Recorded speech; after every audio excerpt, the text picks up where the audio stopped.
Hello student, today I am going to explain you the remaining part of how to reproduce organism. Birth control or population control. The regulation of conception of preventive measures or device to control the number of offspring is called birth control. जब birth control की process के लिए use किया जाता है कोई preventive measures या device ताकि जो बर्थ की जो प्रोसेस है वो कंट्रोल हो जाए, तो बर्थ कंट्रोल करने के लिए बहुत सारे डिवाइस या प्रिवेंटिव मेजर्स का यूज़ किया जाता है। पहला है बैरियर मेथड, दूसरा केमिकल मेथड, तीसरा होता है इंट्रायूटेराइन कॉन्ट्रेप्सिव डिवाइस होते हैं जिनको आईयूसीडी भी कहते हैं। नेचुरल मेथड्स भी होती है, सर्जिकल मेथड्स भी होती है। मतलब जो बर्थ होने की प्रोसेस, बच्चे के पैदा होने की प्रोसेस है, उसको किस तरह से रोका जाए ताकि पॉपुलेशन के ऊपर कंट्रोल किया जा सकते हैं। तो इसके लिए बहुत सारे मेथड है जिनका यूज़ किया जा सकता है। पहला है barrier method.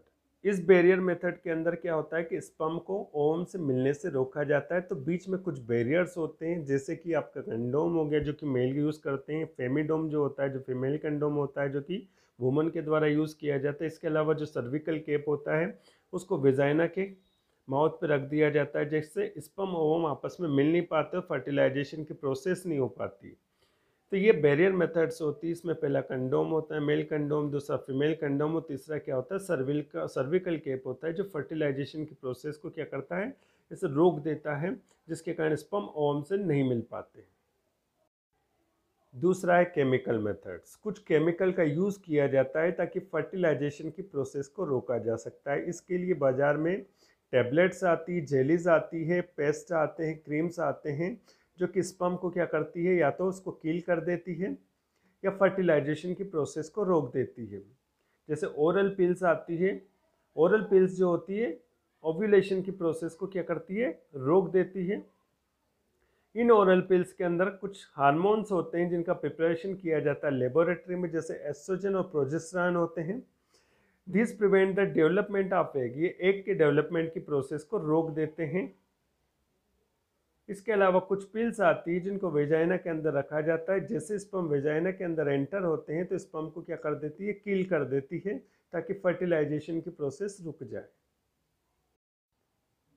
Intrauterine contraceptive device IUCD, कुछ ऐसे डिवाइस होते हैं जैसे कॉपर टी होते हैं। तो ये जो कॉपर्टीज होते हैं इनको फीमेल की वेजाइना रिप्रोडक्टिव ट्रैक्ट के अंदर क्या कर दिया जाता है, फिट कर दिया जाता है, जिससे क्या करते हैं ये एज अ बैरियर की तरफ वर्क करते हैं, जिससे स्पर्म ओवम से मिल नहीं पाता है और फर्टिलाइजेशन की प्रोसेस रुक जाती है। और एक बार कॉपर्टी या लूप लगा दिया जाता है तो 5 साल तक ये वर्क करता है। 5 साल के बाद इसको रिप्लेस करना पड़ता है।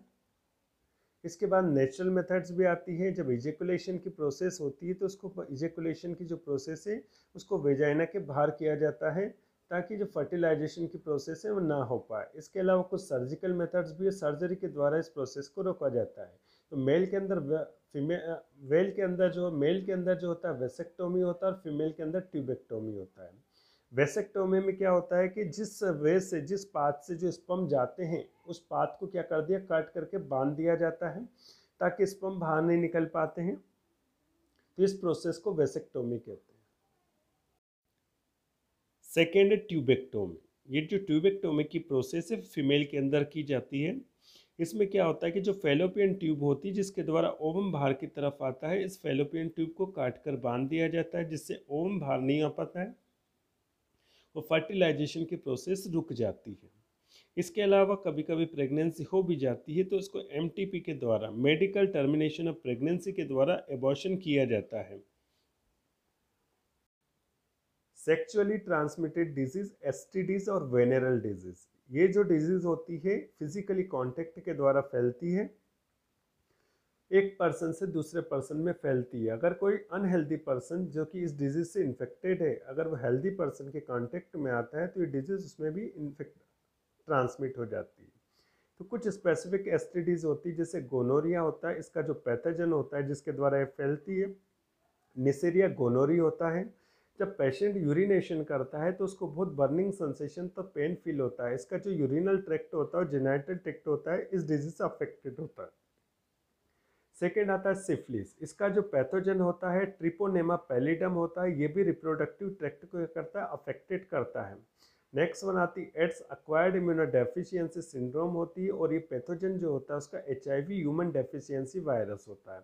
ये वायरस क्या करता है कि जो अपना इम्यून सिस्टम है इसको वीक कर देता है। अपने इम्यून सिस्टम के अंदर जो टी सेल्स होती है उसके अंदर टी सेल्स के अंदर जो हेल्पर टी सेल्स होती है, किलर टी सेल्स होती है और सप्रेसर टी सेल्स होती है। तो ये हेल्पर टी सेल्स को क्या करता है, धीरे धीरे डिस्ट्रॉय करने लगता है, जिससे क्या होता है कि हेल्पर टी सेल्स क्या करती है कि बॉडी के अंदर भी कोई भी पैथोजन आता है तो उसको डिस्ट्रॉय करने में, किल करने में हेल्प करती है। लेकिन जब बॉडी के अंदर टी सेल्स नहीं होगी तो उस कंडीशन में जो हार्मफुल पैथोजन्स अपनी बॉडी में एंटर होते हैं तो वो बॉडी में एंटर होने के बाद वो बॉडी के अंदर डिजीज कॉज करेंगे, उनको किल करने के लिए टी सेल नहीं होगी, जिसके कारण अपना जो इम्यून सिस्टम धीरे धीरे वीक हो जाएगा और बॉडी के अंदर different kind of disease cause हो जाएगी, जिसके कारण एट लास्ट में क्या हो जाता है, डेथ हो जाती है।